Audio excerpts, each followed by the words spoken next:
ፊቶ ላይ ብጉር፣ ጥቁር ነጠብጣብ ወይም ደግሞ ያለ እድሜ መሸብሸብ ገጥሞታል? መልሶ አዎ ከሆነ ጥፋተኛው ውድ የሆኑ የውበት ምርቶችን ወይም ደግሞ የጄኔቲክ ጉዳይ ላይሆን ይችላል። በየቀኑ በቤታችን ውስጥ የምንጠቀማቸው ወይም የቆዳ እንክብካቤ ምርት ናቸው ብለን የምንገዛቸው 5 ነገሮች የፊታችንን ተፈጥሯዊ የቆዳ መከላከያ ሙሉ በሙሉ እየደመሰሱት ይገኛሉ። ዛሬ አብዛኞቻችን በየቀኑ የምንሰራቸውንና በጭራሽ ፊት ላይ ሊደረጉ የማይገቡ 5 ጉዳዮችን ወይም ስህተቶችን ከነ ሳይንሳዊ ምክንያታቸውና መፍትሄዎቻቸው አብረን እንመሰክራለን። ይህን ቪዲዮ እስከ መጨረሻው ካዩ የቆዳውን ጤና ከትልቅ አደጋ ይታደጋሉ። የመጀመሪያውና በጣም የተለመደው ስህተት ሎሚ ፊት ላይ መቀባት ነው።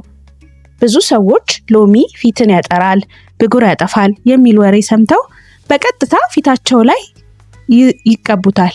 ነገር ግን ይህ ትልቅ አደጋ አለው። የሰው ልጅ የፊት ቆዳ ተፈጥሯዊ የፒኤች መጠን ከ4.5 እስከ 5.5 ሲሆን የሎሚ ፒኤች ግን 2 አካባቢ ነው። ይህ ማለት ሎሚ እጅግ በጣም ከፍተኛ አሲድነት ያለው ነገር ነው ማለት ነው። ሎሚ ፊታችን ላይ ስንቀባ ምን ይፈጠራል? አንደኛ፣ ኬሚካል ቃጠሎ ይፈጠራል። የፊታችሁን የላይኛውን ስስ ቆዳ ያቃጥላል። ሁለተኛ፣ የፀሐይ ብርሃን ምላሽ ይሰጣል። ሎሚ ተቀብታችሁ ወደ ፀሐይ ስትወጡ ቆዳችሁ ላይ ከፍተኛ ጥቁረት፣ ጠባሳና የማቃጠል ስሜትን ይፈጥራል። ስለዚህ የፊት ቆዳን ለማብራት ከፈለጋችሁ በቤት ውስጥ የተዘጋጀ ሎሚ ከመጠቀም ይልቅ በሳይንሳዊ መንገድ የተቀናበረ ቫይታሚን ሲ ሴረም መጠቀም አለባችሁ። ቫይታሚን ሲ ሴረም የሎሚን ጥቅም ብቻ ወስዶ አሲዱን አስተካክሎ ስለሚሰራ ቆዳችሁን ሳይጎዳ ያበራዋል ማለት ነው። ሁለተኛው ስህተት አደገኛ ስህተት ነው። የጥርስ ሳሙናን ለብጉር ማድረቂያ መጠቀም ነው። ማታ ተቀብቼ ብደርስ ብጉሬን ያደርቃል የሚለው ተረት ከየት እንደመጣ ታውቃላችሁ? በጥርስ ሳሙና ውስጥ የሚገኙት ቤኪንግ ሶዳ፣ ሃይድሮጅን ፐሮክሳይድ፣ አልኮል ብጉርን ሊያደርቁት ይችላሉ። ነገር ግን ከብጉሩ ጋር አብረው የፊታችንን ጤናማ ቆዳ ሙሉ በሙሉ ያቃጥሉታል። የጥርስ ሳሙና የተሰራው ለጠንካራው የጥርስ ኢናሜል እንጂ ለለስላሳው የፊት ቆዳ አይደለም። የጥርስ ሳሙና ፊት ላይ ሲደረግ ከፍተኛ የማቃጠል ስሜት ይፈጥራል። ቆዳን ከልክ በላይ በማድረግ ቆዳችን የበለጠ ዘይት እንዳያመነጭ ያደርገዋል። ይህ ደግሞ ነገ የበለጠ ብጉር ያመጣብናል ማለት ነው። የጠቆረ ጠባሳን ጥሎ ያልፋል ማለት ነው። በሱ ምትክ ደግሞ ምን እንጠቀም ለምትሉ ሰዎች ብጉርን በፍጥነት ለማድረግ ሳሊሲሊክ አሲድ ወይም ደግሞ ቤንዞይል ፐሮክሳይድ ወይም ደግሞ ተፈጥሯዊ ትሪ ኦይል የሆኑትን መጠቀም ይቻላል። በጥቂቱ ብጉር ላይ ብቻ በማድረግ የተሻለና ሳይንሳዊ መፍትሄ ነው ማለት ነው። ሶስተኛው ስህተት የሰውነት ሎሽንን እና ወፍራም ቫዝሊን ፊት ላይ መቀባት ነው። እባካችሁ አስተውሉ። የሰውነታችን ቆዳ እና የፊታችን ቆዳ ሙሉ በሙሉ የተለያዩ ናቸው። የሰውነት ሎሽኖች የተሰሩት ወፍራምና ደረቅ የሆነው የእጃችንን የእግራችንን ቆዳ ለማለስለስ ስለሆነ ከባድ ሽታዎች እና ወፍራም ዘይቶች አሏቸው። እነዚህን ሎሽኖች ወይም ቫዝሊን ፊት ላይ ስንቀባ ኮሜዶጄኒክ ናቸው።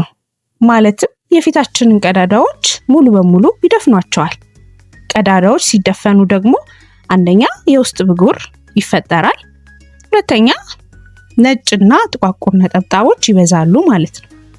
ስለዚህ ትክክለኛው መፍትሄ ምንድነው? ለፊቶ ሁልጊዜ ነን ኮሜዶጄኒክ የሆኑ ቀዳዳ የማይደፍኑ የተባሉ የፊት እርጥበት መጠበቂያዎችን ብቻ መጠቀም ነው ማለት ነው። ቅባት ቆዳ ካላችሁ ጄሊ የሆነ ለደረቀ ቆዳ ደግሞ ካላችሁ የክሬም ቤዝድ የሆነ የፊት ሞይስቸራይዘር መጠቀም አለባችሁ ማለት ነው። አራተኛው ስህተት በስኳር፣ በጨው ወይም በጠንካራ የቡና ፍሬዎች ፊትን በኃይል ማሸት ነው። ብዙዎቻችን ፊታችን በኃይል ባሸነው ቁጥር የሞተ ቆዳ ይወጣል፣ የፊታችን ጸዳል ይፈካል ብለን እናስባለን። ነገር ግን የስኳር እና ጨው ክሪስታሎች በአጉሊ መነጽር ሲታዩ ስለታም መርዞች ናቸው። እነዚህ ሻካራ ነገሮች ፊት ላይ በኃይል ስታሹ በአይን የማይታዩ ጥቃቅን የቆዳ መቅደዶች ይፈጠራሉ። እነዚህ ጥቃቅን መቀደዶች ደግሞ ባክቴሪያዎች በቀላሉ ወደ ቆዳ እንዲገቡና ኢንፌክሽን፣ መቅላት እና ደግሞ ያለ እድሜ መሸብሸብ እንዲመጣ ያደርጋሉ። በዚህ ምትክ ምን እናደርግ ካላችሁኝ ፊታችሁን በኃይል ከማሸት ይልቅ ኬሚካላዊ የቆዳ ማጽጃዎችን ኬሚካል ኤክስፎሊየቶችን መጠቀም ያስፈልጋል ማለት ነው። በሳምንት 1 ወይም 2 ቀን በመጠቀም የሞተ ቆዳን በለስላሳ መንገድ ማስወገድ ትችላላችሁ ማለት ነው።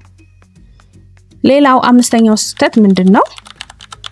ፊትን በጣም በሚሞቅ ውሃ መታጠብ እና ከፍተኛ አልኮል ያላቸውን ቶነሮች መጠቀም ነው። በጣም የሞቀ ውሃ የፊታችንን ተፈጥሯዊ ዘይት ሙሉ በሙሉ አጥቦ ያስወጣል።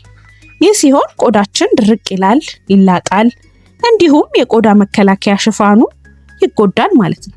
በተመሳሳይ መልኩ ዲኔቸርድ አልኮል ያላቸውን ቶነሮች ፊትን ወዲያው ያደርቁታል እንጂ ለረጅም ጊዜ ጥቅም የላቸውም። ቆዳችን ሲደርቅ ራሱን ለመጠበቅ ሲል ከበፊቱ የበለጠ መጠን ዘይት ማምረት ይጀምራል። ይህ ደግሞ ወደ ባሰ ብጉር ያመራናል ማለት ነው። ትክክለኛው መንገድ ምንድነው? ፊታችንን ሁልጊዜ በለስላሳ ለብ ባለ ውሃ ወይም በበረዶ ያልቀዘቀዘ መደበኛ ውሃ መታጠብ ነው።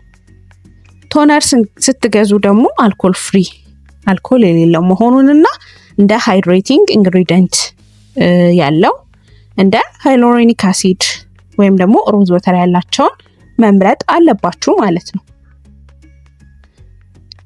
እንግዲህ የዛሬውን ትምህርታችንን ለማጠቃለል ሎሚ፣ የጥርስ ሳሙና፣ ወፍራም የሰውነት ሎሽን፣ ሻካራ የስኳር ስክራቦች፣ የሞቀ ውሃ ከፊት እንክብካቤያችን ውስጥ ማስወገድ ያለብን ትልቁ ነገር ነው።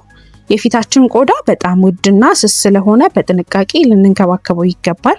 እነዚህን 5 ስህተቶች ካስወገዳችሁ በኋላ ፊታችሁ በትክክለኛና በተፈጥሯዊ መንገድ እንዴት ማጽዳት እንዳለባችሁ ማወቅ ከፈለጋችሁ አሁን በማያ ገጹ ላይ የሚታየውን በቤት ውስጥ የሚዘጋጅ የፊት ቆዳ ማጽጃ የሚለውን ቪዲዮን እየተጫናችሁ እንድታዩ እጋብዛችኋለሁ። ቪዲዮ ከተመቻችሁ ላይክ ማድረግ አትርሱ።